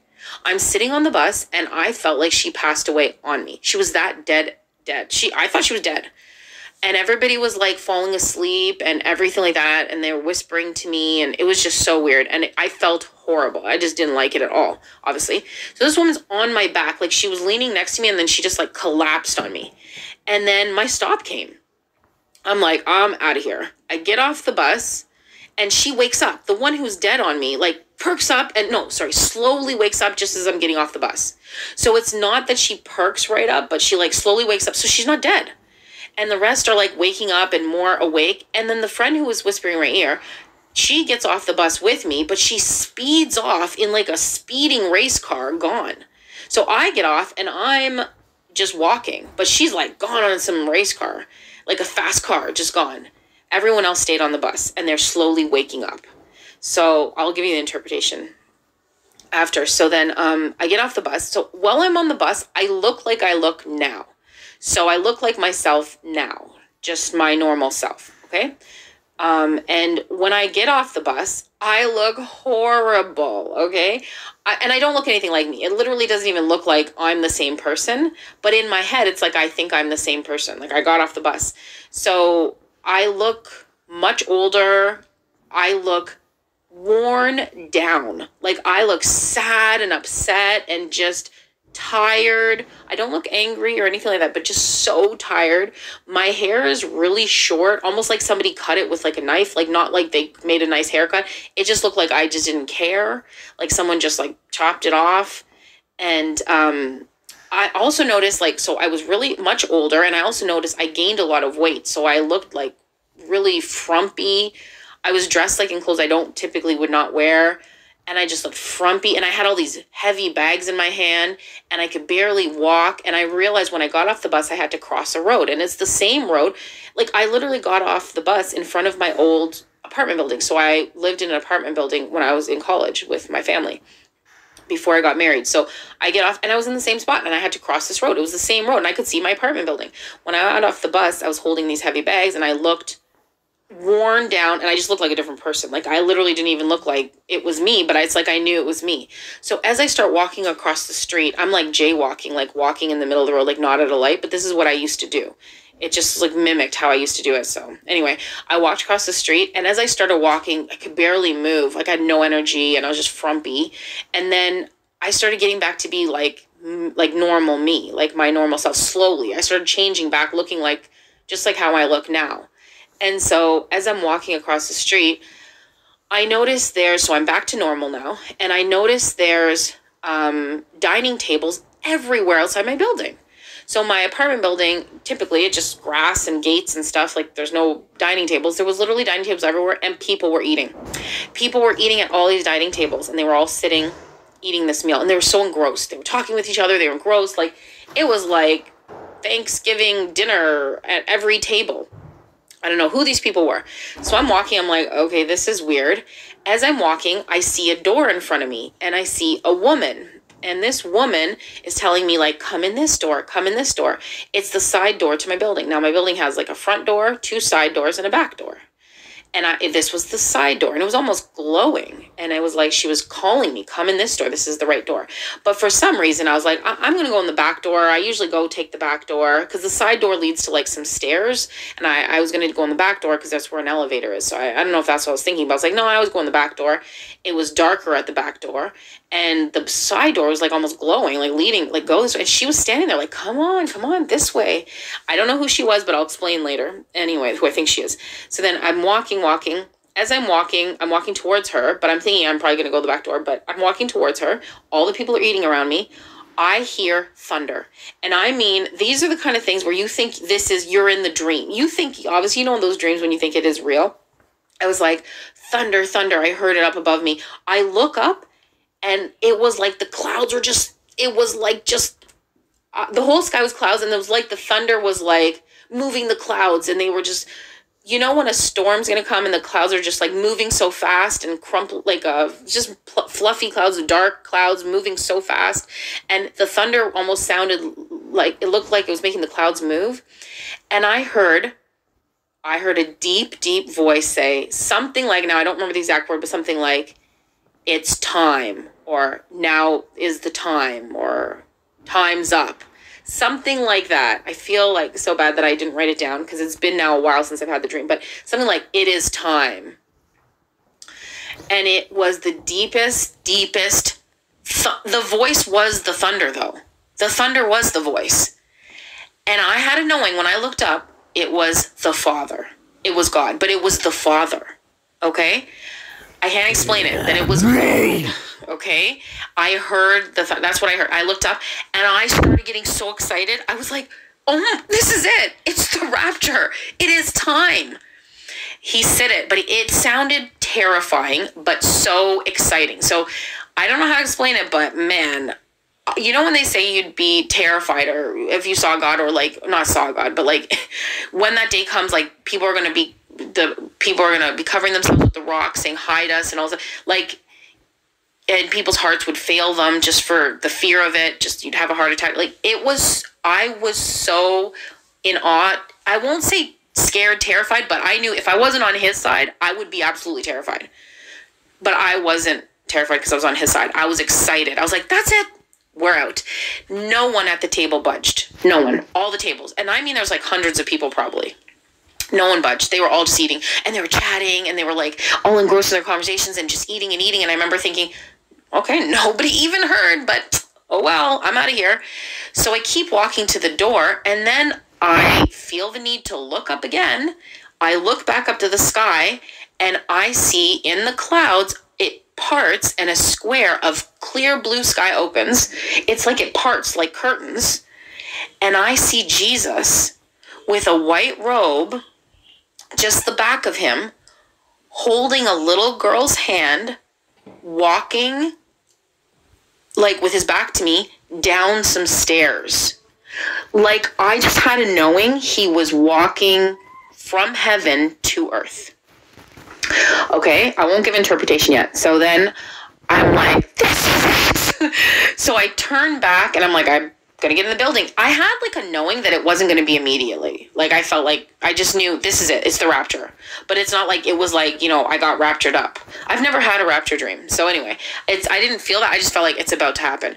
So then I went to go to the back door and I walked past the side door, even though the woman was telling me to go in the side door and I had a feeling I should go in the side door. I went to go to the back door. And when I started going to the back door, all of a sudden, one of the people at the table noticed me. It's like he just turned his head. Everyone else kept eating, but he turned his head. And I got a really bad feeling. And this guy, it's like I knew he was part of like an LGBT crowd. Like, it's like I just knew he was. And he saw me. And he got up from the table and he started following me. And I knew this is bad. Like, this is not good. So I keep walking to the back door thinking I better get in. And then I thought, no, I better go to the side door. But now I have to kind of almost walk past him. And I'm afraid, but I have to go to that side door. So I go back away to the side door and he follows me. And for some reason, like, he can't touch me or anything, but like, it's like, I know it's bad news. Like, he wants to, and he's on to me, whatever that means. So I go to the side door and the woman's there. She's like, come on, come on. So once I get to the side door, it's like, he's gone. And then she lets me in. I get in and all of a sudden I'm in the house I live in now. And I currently live in a house, not an apartment. And I'm in the house. And I feel the need. I walk upstairs, but it looks different. It's just like, it looks different. It's like I'm in an attic. Like I walk upstairs and I'm in an attic, but the attic is glowing with candles. It's like candlelit almost. And my kids are there and I'm like teaching them. I'm like ministering to them or teaching them or something in this candlelit room, in a very high room. It's not a room that's even in my house. It's like an attic. So I'm like doing this with the kids and they're like, yeah. And I'm just like, no, this is where I'm supposed to be until I guess Jesus gets down the stairs. And then I notice I look different. So the whole time I looked like how I look now. I have black hair. And then all of a sudden I had brown hair, and I'll explain. I had brown hair. It was kind of the length it is now. It was long. It was long, and it was in a retro style, I will say. When I say retro, I mean like 90s or something. So it looked, or 2000s, it looked like how I used to do my hairstyle when I was like a teenager or like maybe 18, 19, 20 or something. So, and it was like the same color, and I used to like highlight my hair with like light brown and all these different things. I used to do all these things, like highlights and dyes and whatever. So I used to do all that, and my hair was like a light brown. And I remember thinking, oh, I've dyed my hair. And then I knew, no, it's growing out of your root. You didn't dye your hair. And it was in a specific style that I used to do way back that I don't, like, I mean, it's still a thing, but like, I don't do it that much. Like, it was just like, I also looked younger. I looked literally like kind of I did in high school or college or younger, really young, like 20s or something. Anyway, I just felt like I looked like that old me, but I had these kids, my same kids, and I was ministering to them in this glowing upper attic room. Okay, so that's the end of that dream. Here's the second dream. It'll be quick, and then I'm going to do the interpretation. I don't know who's lasting this long, but I love you guys if you are. So anyway, the second dream was this. It was so short. I was working somewhere. I can't remember where or what I was doing, but I knew I was working. So even when I was on the bus in the first dream, I felt like I was coming home from work. So both times working and I'm leaving. I was done work that first dream. And then the second dream, I knew I was done work. So I was working at a job and I was done work. And then I needed a ride home because I'm done. And I'm like, oh, I need to get home. I was trying to figure out who I should call or what I should do. And as I was trying to just walk or figure out what to do to leave work because I was done work, my friend who passed away, who brought me to Christ at the Brethren Church, showed up. And it was like nothing. And I was like, oh, hey. And she's like, oh, yeah, I'm here to drive you. I'm here to take you home. I'm here to take you home. And I was like, okay. And I thought I was just going to get in our car and we we're going to go home. But it just ended there. She was just like, yeah, I'm here to take you home. And I went with her and I'm like, yeah, we're going to go home. That was that dream. Okay. So interpretation. Maybe you guys can guess some of it. Okay. The first dream, both dreams I was done work. this is where I got this whole I'm done working situation. And the thing is, I didn't have to figure out the interpretation. It's like I woke up and I knew the interpretation. I was coming home from work on the first dream and I was done work. And that's me, I believe, being done work here on earth. And the work is the job he's been giving me. So I believe I'm done in some respects. And all the people on the bus, the women talking to me, were sadly some relationships that I've done, because I've explained, I've warned, I've said, and I feel like I'm the crazy one. I'm dumb. I'm nuts. And I can't do it anymore. And even though a lot of them say they believe me, something does not sit right. And it reminds me of that verse that says they didn't love the truth, so they believe a lie. Now, I'm not trying to doom anybody or say anything. I'm just saying something is not right. There's some sort of level of blinding going on, and I know it's true. Something's not right, because there's a great divide where some people are like, I can see these things, and the other people are like, I can't see these things. So on the bus, I was just talking with these people. They were on me, and they were falling asleep. And they were so asleep, they fell dead on me. And that feels like people who are asleep, you know? The virgins, half of them, well, I mean, they all fell asleep, but I guess it was more like the unwise virgins. Maybe it was more just like Laodicea, lukewarm, just asleep. And that's who I've been dealing with. And it was all women. And it was like relating to my real life. And when I got off the bus, I was exhausted. It was like they had just aged me a million years. And I gained weight in the dream. And I think it was because it was just weighing me down. And I had these heavy bags. So the thing is, I didn't have any bags on the bus, but when I got off, I had heavy bags in my hand.